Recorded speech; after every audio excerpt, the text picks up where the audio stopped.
South Africans have been battling the rising cost of living against the backdrop of rising inflation and high interest rates.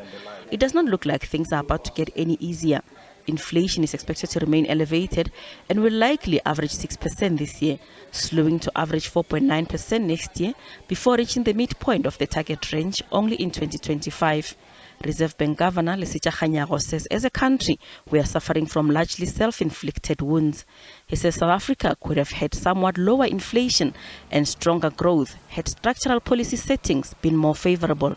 It is expected that our own domestic infrastructural bottlenecks will continue to exert upside pressure on the inflation outlook.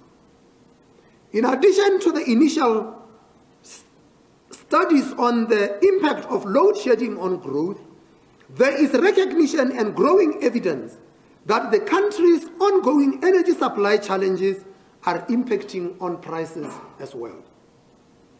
The SARB now estimates that load shedding will add 0.5 percentage points to the headline inflation in 2023. This calculation has taken into account the cost of alternative energy sources such as solar or backup power generators, costs which are assumed will likely be passed on to consumers.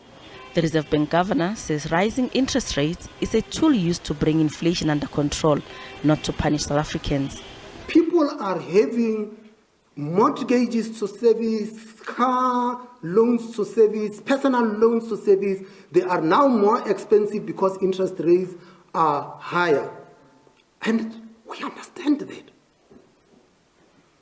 But the raising of interest rates was not because we don't love South Africans.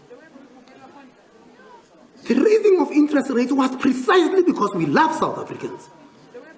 Because South Africans are crying. You talked about the cost of living. South Africans are crying about the rising prices.